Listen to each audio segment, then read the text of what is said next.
संसार दाहनीरम सम्मोह धूलि हरने समीरम माया रसादा रनसार सीरम नमामि वीरम गिरिसार धीरम नमामि वीरम गिरिसार धीरम। परम आराध्य, परम वंदनीय पूज्य गुरुदेव, राष्ट्र संत, वरिष्ठ उपाध्याय वाचनाचार्य भगवान के पावन पुनीत चरणारविंदों में हृदय की असीम एवं अनंत आस्थाओं सहित कोटिशः वंदन करने के उपरांत उपस्थित धर्मानुरागियों, महापर्व पर्युषण की आष्टान्निक आराधना उत्साह भक्ति भावना पूर्वक परिसमाप्त हुई, किंतु चातुर्मास का क्रम अभी भी प्रवाहमान और गतिशील है। चातुर्मास पर्यंत आपको प्रतिदिन कुछ न कुछ अमृतमयी उपदेश भगवान महावीर और अन्य महापुरुषों का श्रवण करने का सुअवसर मिलता रहेगा। आज का विषय आपके लिए रखा गया है वाणी का वैभव। सृष्टि का सबसे बड़ा चमत्कार वाणी है। शब्दों के व्यवस्थित समूह, systematic arrangement and placement of words को वाणी कहा जाता है। वैसे ध्वनि तो झांझ, मृदंग, ढोल, नगाड़े, बांसुरी, वीणा आदि वाद्यंत्रों म्यूजिकल इंस्ट्रूमेंट से भी निकलती है, किंतु वह सार्थक नहीं कहलाती। पशु पक्षियों के मुंह से निस्सृत होने निकलने वाली आवाज़ें भी शब्द कही जाती हैं, किंतु हालांकि वे अपनी ओर से अपनी बोली में कुछ कहते हैं, किंतु उनकी भाषा से परिचित ना होने की वजह से हम उनके भावों को समझ नहीं पाते। सृष्टि के तमाम प्राणियों और जीव जंतुओं में सिर्फ और सिर्फ मनुष्य ही एकमात्र ऐसा प्राणी है जिसकी वाणी में इतनी शक्ति है कि वह उसके माध्यम से अपने मनोगत भाव दूसरों पर व्यक्त करता है और दूसरों की भावनाओं को समझ सकता है। वाणी के द्वारा ही भगत भगवान की स्तुति, आराधना और उपासना करता है। वाणी की मधुरता और कर्कशता के द्वारा मित्र को शत्रु अथवा शत्रु को मित्र, अपने को पराया, पराये को सगा बनाना मुमकिन और संभव है। इसीलिए तो किसी शायर ने भी कहा है, गैर अपने होंगे, गैर अपने होंगे, शीरी हो गर अपनी जुबां, दोस्त हो जाते हैं दुश्मन, तलख हो जिसकी जुबां। जिसकी जुबान कड़वी होती है वह अपने दोस्तों को भी दुश्मनों की श्रेणी में ले जाकर खड़ा कर देता है, किंतु जिसकी जुबान से मीठे फूल झड़ते हैं वह अपरिचित अनएक्वेंटेड व्यक्ति को भी अपना मुरीद, अपना कृत दास बनाने में सक्षम और समर्थ होता है। इसीलिए तो ज्ञानी जन मनुष्य को वाणी का सदुपयोग करने की प्रेरणा देते हैं और समझाते हैं, लाल उगल मुंह से अगर, लाल उगल मुंह से अगर हिम्मते मर्दाना है, आग उगलने को मुंह मिसले रफल पाया तो क्या। राइफल की तरह गालियों की गोलियां और दुर्वचनों की बौछार करके अगर आपने दूसरों के अंतःकरण को पीड़ित करने की शक्ति प्राप्त कर ली तो इसका कोई मूल्य, कोई वैल्यू और कोई कीमत नहीं है। लाल की तरह अनमोल और बेशकीमती वचन अपने मुंह से निकालकर सभी को राहत पहुंचाने और सबके दिलों में अपना विशिष्ट स्थान बनाने का प्रयत्न करना चाहिए। संक्षेप में वाणी रूपी धुरी एक्स पर ही विश्व का समग्र लोक व्यवहार चलता है। वाक शक्ति में अनूठा आकर्षण और प्रभाव है। वाणी दो किस्म, दो प्रकार की होती है, यथा मधुर यानी मीठी और कर्कश यानी कड़वी।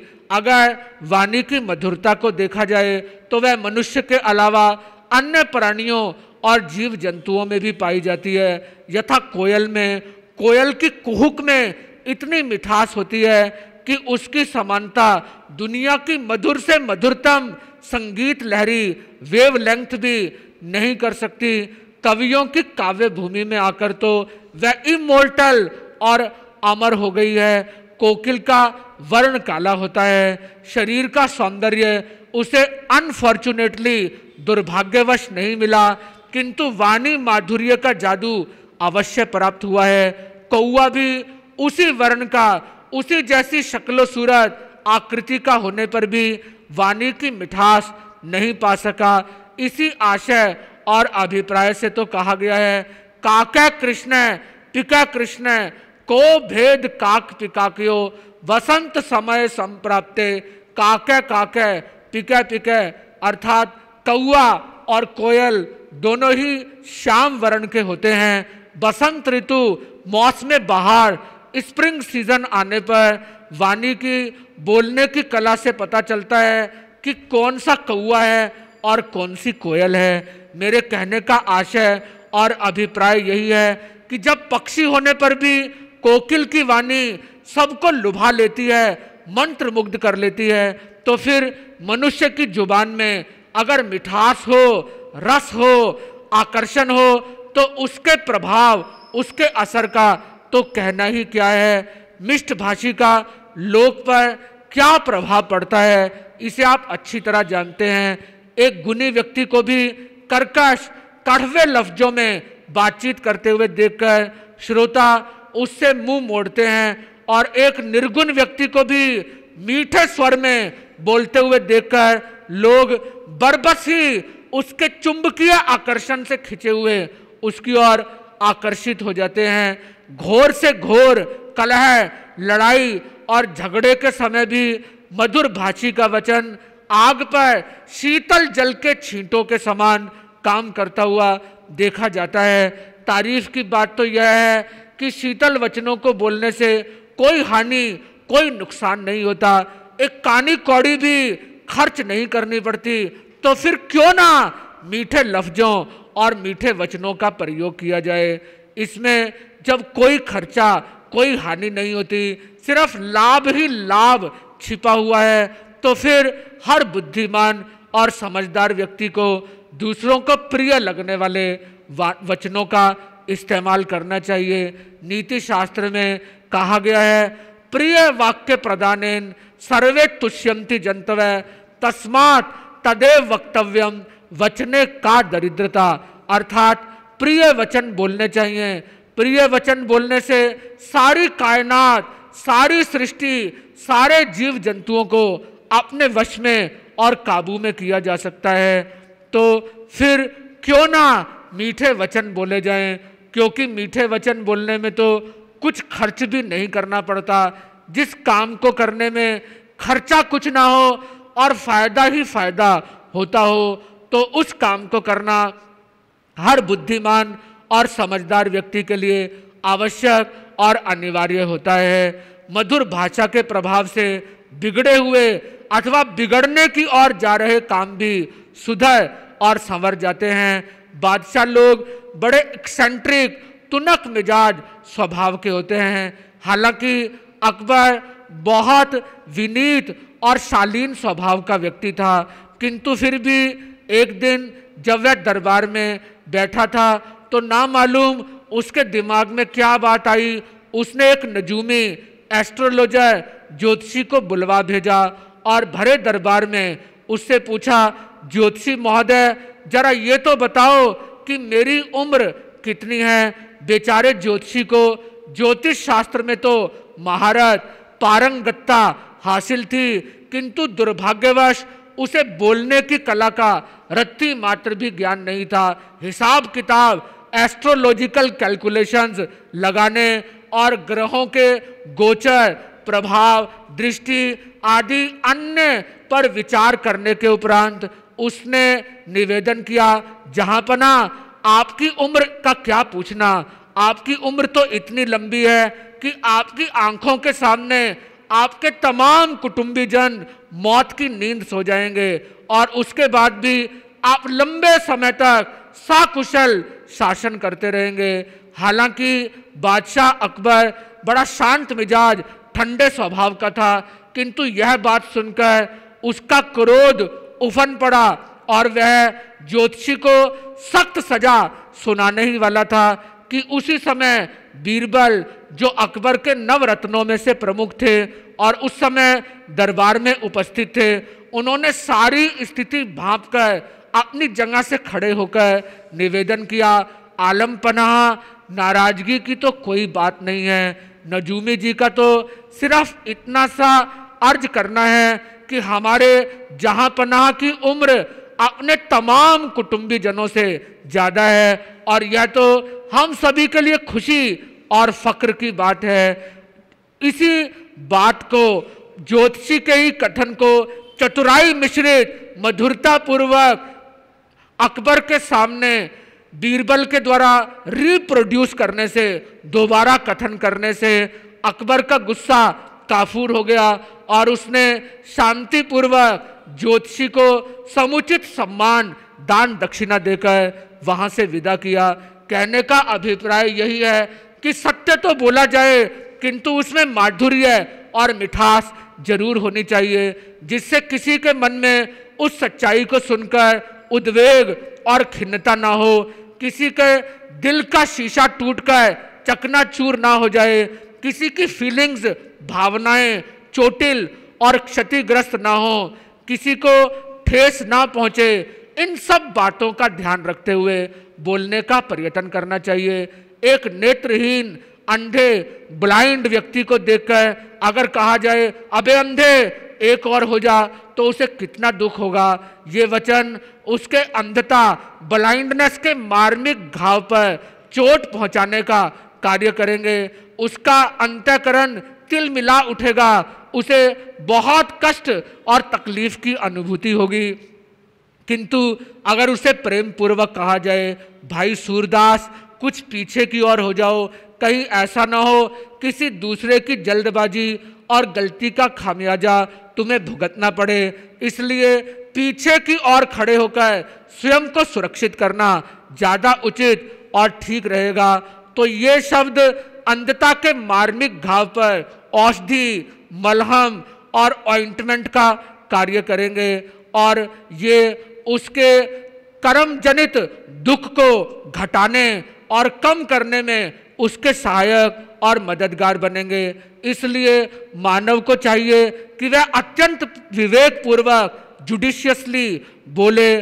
कटु वाणी की निंदा तमाम धर्म ग्रंथों, धर्म गुरुओं और महापुरुषों ने की है। अप्रिय और दोषपूर्ण भाषा बोलने का अधिकार किसी भी व्यक्ति को, चाहे वह कितना भी बड़े से बड़ा शक्तिशाली, सत्ताधीश और धनाढ्य धन कुबेर भी क्यों ना हो, उसे भी प्राप्त नहीं है। श्रीमद् उत्तराध्ययन सूत्र के 24वें अध्ययन में भगवान महावीर फरमाते हैं, कोहे माने या माया लोहे या उव उत्तिया हासे भय मोहरिये विकहासु तहेव्या एआइंग अठ ठानाइंग परिवज्जित्तु संजय असावज्जम इयम काले भासम भासिज पनवम।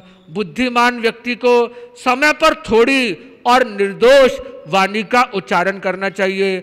ऐसी वाणी बोलनी चाहिए जो क्रोध, मान, माया, लोभ, हास्य, भय, वाचालता और विकथा के दोषों से रहित और वर्जित हो। चार कषाय जब आप पर हावी हो रहे हो तो इन कषायों के नियंत्रित होकर, वशीभूत होकर कोई भी बात अपने मुंह से नहीं निकालनी चाहिए। हंसी मजाक में गलत बोलना भी ठीक नहीं होता। भयवश सही को गलत और गलत को सही बोल देना भी अपनी आत्मा को बोझिल करने के समान है। वाचालता, जरूरत से ज्यादा बोलना भी वाणी का दोष है। और विकथा, स्त्री कथा, भक्त कथा, देश कथा, राज कथा में संलग्न रहना, स्त्रियों के रंग, रूप, क्रीड़ा, आमोद प्रमोद आदि की चेष्टाएं करना, विभिन्न राजनीतिक गतिविधियों पर दिन भर चर्चा करते रहना, देशों के मध्य क्या हो रहा है, अंतर्राष्ट्रीय स्थिति किस तरह की है, इन सब बातों पर माथापच्ची करना, ये भी व्यर्थ की देश कथा और राजकथा है। राजनीतिक लोगों को और जो इन अफेयर्स से निपटने के लिए अधिकृत हैं उनके लिए तो इन पर विचार करना जरूरी है, किंतु सामान्य लोग जिनका इन मुद्दों और मसलों से कुछ भी लेना देना नहीं होता, वे व्यर्थ में ही टाइम पास करने के लिए इन बातों पर अपनी राय देते हैं, सरकार की नीतियों की आलोचना करते हैं, किसी के पक्ष में किसी के विरोध में कहने का प्रयत्न करते हैं। हालांकि इन सब बातों को करने का कोई लाभ, कोई फायदा नहीं होता। व्यक्ति को विवेकपूर्वक मितभाषी होना चाहिए, जितनी जरूरत हो उतना ही बोलना सफिशिएंट और पर्याप्त है। श्रीमद् भगवद गीता के 17वें अध्याय में भगवान श्री कृष्ण वाचनिक तप का भी उल्लेख करते हैं, यानी वाणी से किस प्रकार तप का आचरण किया जा सकता है। इसके संबंध में गीता के एक श्लोक में बताया गया है, अनुद्वेग करम वाक्यम सत्यम प्रिय हितम चयत स्वाध्याय अभ्यसनम चेव वांगमयम तप उच्यते।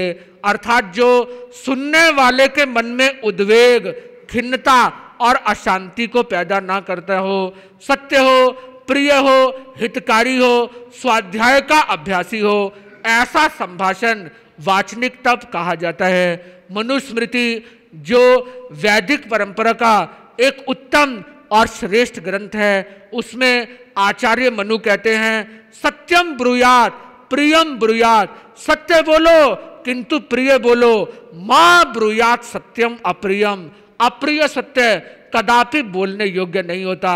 ऐसी सच्चाई का भी क्या फायदा जिसे बोलकर आप दूसरे के दिल को कष्ट और तकलीफ पहुंचाते हैं।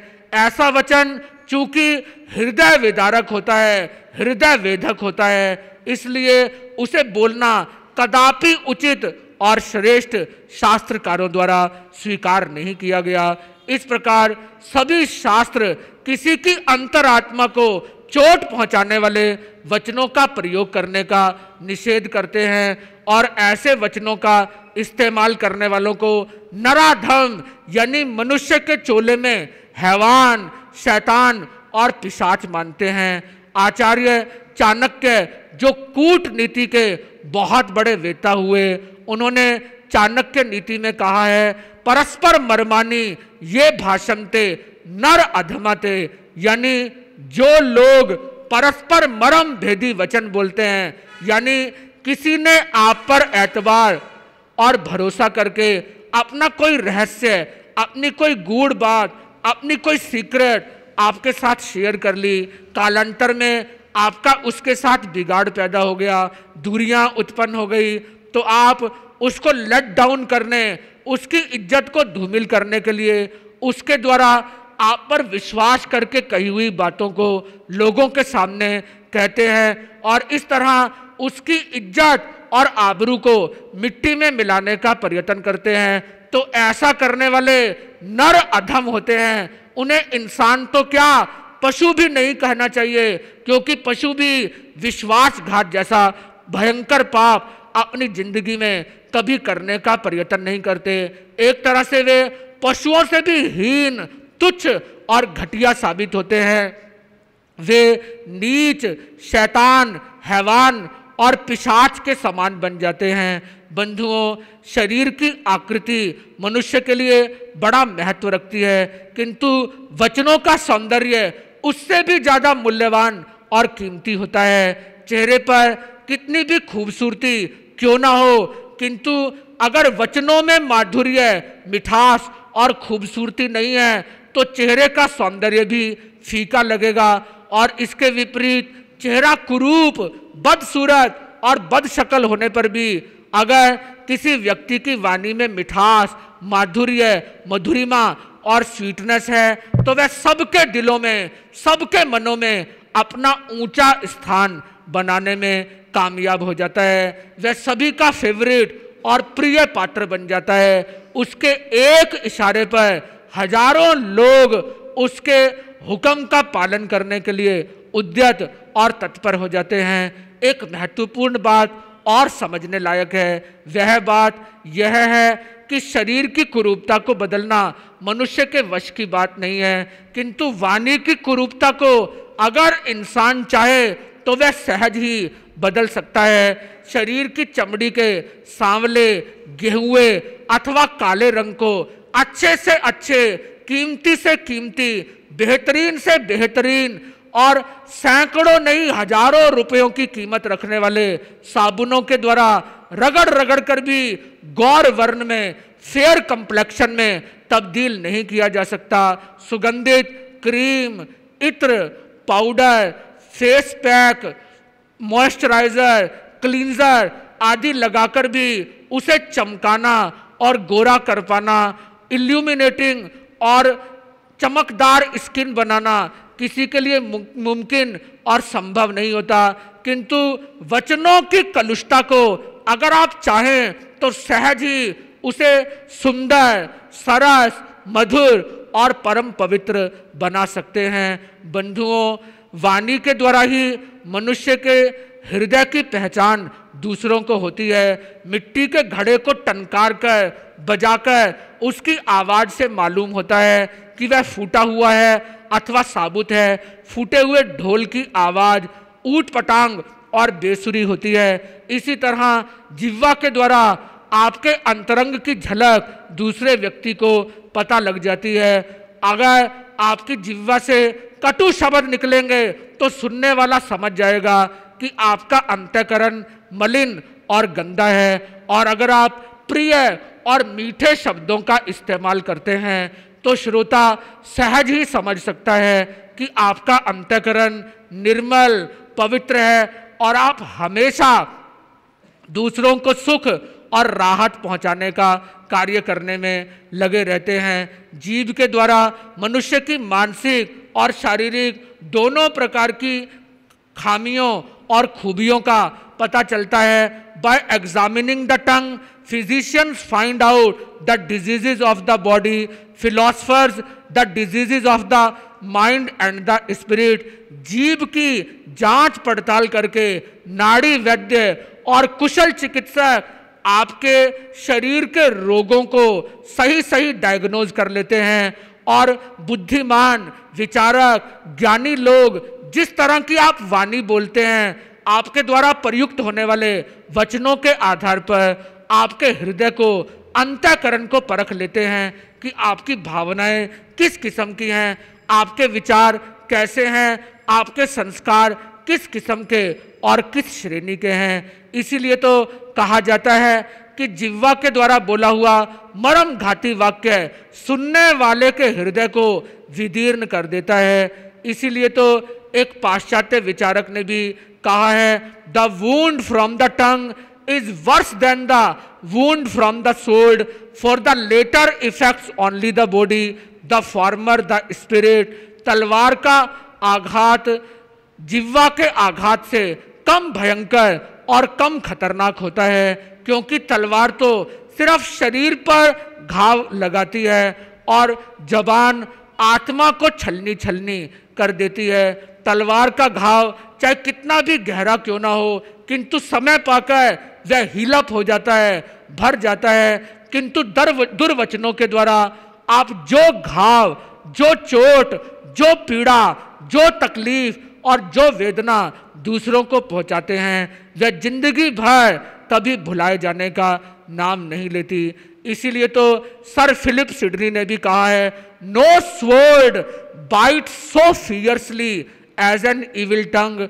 कोई भी तलवार इतना भयंकर और बुरा जख्म नहीं करती जितना कि एक बेकाबू और अनियंत्रित जुबान। एक प्रसिद्ध जापानी कहावत भी है, the tongue is but 3 inches long yet it can kill a man 6 feet high। मनुष्य की जुबान बहुत छोटी है, 3 इंच की इसकी लेंथ और लंबाई होती है, किंतु जब यह चपर चपर करके कैंची और पैने उस्तरे की तरह चलती है तो 6 फुट के लंबे ऊंचे आदमी का कत्ल करके उसे धराशायी कर देती है। वह अंतःकरण से लुढ़क जाता है, ढह ढेरी हो जाता है, उसको इतनी चोट, इतनी आघात पहुंचता है कि दोबारा खड़े हो पाना उसके लिए मुमकिन और संभव नहीं हो पाता। शास्त्रों में कहा गया है कि जिस तरह यह जीव दूसरे के घात का कारण बनती है, उसी प्रकार कभी स्वयं के भी विनाश का कारण बनती है। अन्यथा कवि रहीम ऐसा नहीं कह सकते थे, रहीमन जिह्वा बावरी।